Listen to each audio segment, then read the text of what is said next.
Thank you for giving me this opportunity to talk about the Roy H. Long Realty Company, a history of courage and innovation. And I apologize for reading some of this to you because it's pretty detailed. So my grandpa Roy Long was born August 21st, 1892 in White Bear Lake, Minnesota. The oldest of four children to a mother and father who was a school janitor. He left school after the 8th grade to get a job to help support the family. And I think that that early poverty was a big impact in how he proceeded through life.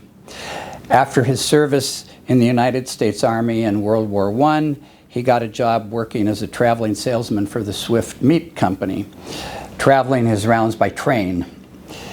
One of his stops was in Pepin, Wisconsin, where he cast eyes on the belle of the town, Meta Langers, my grandmother, daughter of the town banker, Emil Langers.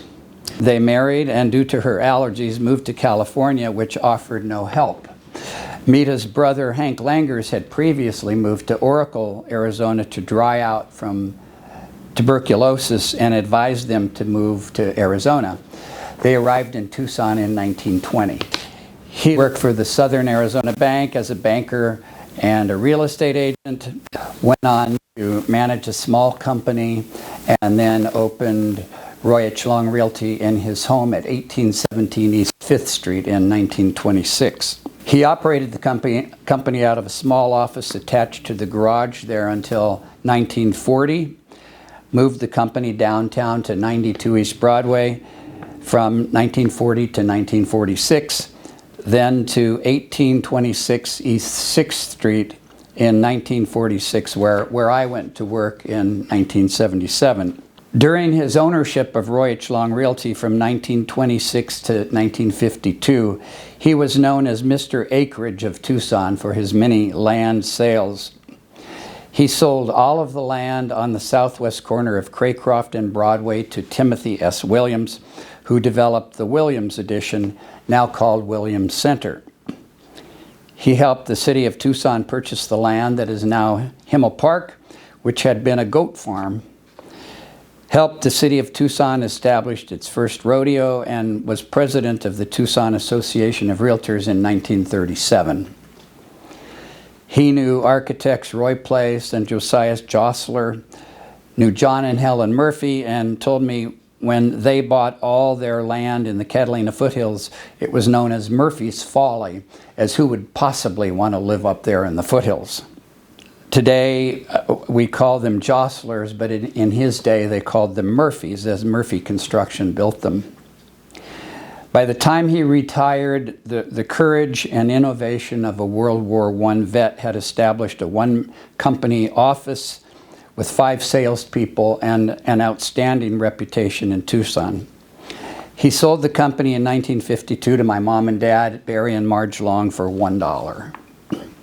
Barry was born in Tucson May 12, 1922, graduated from Tucson High School, and was a second-year civil engineering student at the University of Arizona when he joined the United States Army during World War II. He was a second lieutenant in the Army Corps of Engineers, was awarded the Bronze Star for bravery for his service in France.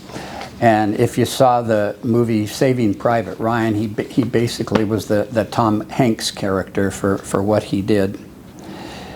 He helped liberate horrific concentration camps in Germany, fought in the Battle of Cologne in May 1945. There's a photo of him in the album with a friend atop a pile of rubbish outside the Cologne Cathedral at age 23. After the war, he graduated from the U of A with a degree in civil engineering, worked in a construction company in Houston, Texas, and Barry and Marge moved back to Tucson, and at age 30, took over ownership and management of the Roy H. Long Realty Company. During his time of ownership of the company, he took the courageous steps of resigning from the Tucson Board of Realtors when they adopted a no-sign policy for residential listings. Pretty gutsy. As the only company in town with signs, market share soared.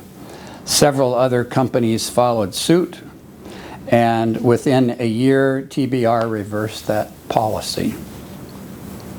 He served on the board of directors of the Tucson Board of Realtors, was president of the Catalina Rotary Club, helped found Title Security Agency of Arizona, established an insurance company as part of Roy H. Long Realty, and by the time he sold the company in 1980, he had expanded it into the multi-office company that it is today. Yes, Roy Long founded the company, but Barry is the one who grew the company basically to its size today. In 1980, Barry and Marge sold the company to general manager Bob Pearsall, their sons Stephen and Roy, daughter-in-law Christy and Russell, who had served in the United States Army National Guard for 6 years during the Vietnam War era. The sale price of the company at that time had jumped from $1 to $1,250,000. And so we paid the $1,250,000 with 10% down, and we carried the balance in the form of a carryback for 10 years with monthly payments including interest.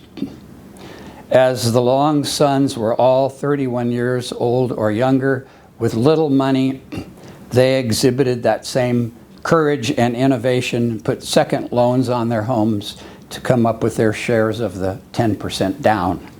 Within months of purchasing the company during Jimmy Carter's term as president, due to the misery index, which was defined as a combination of high interest rates and high inflation, mortgage loan rates soared to 15% and up as the Federal Reserve Board attempted to corral inflation.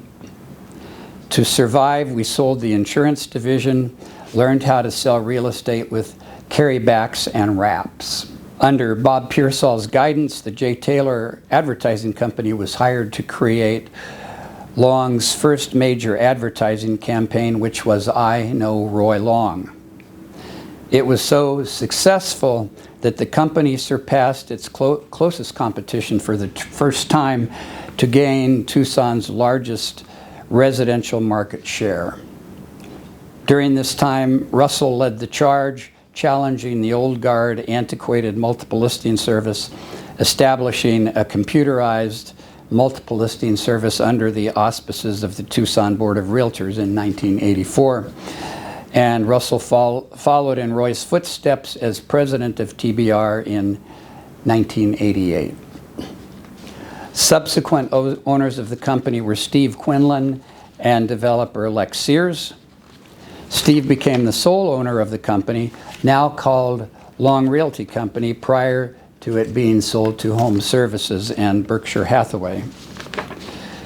During Steve's, Rosie Koberlin's, and Renee Gonzalez terms as CEO, the company weathered many storms, including the Great Recession, COVID, and true to form, with courage and innovation, established a mortgage company, title company, insurance company under the auspices of Long Realty, and have continued the traditions established by Roy and Barry that have led the company to be the dominant real estate force in Tucson real estate. Roy and Barry would be very proud of you all and what the company has become.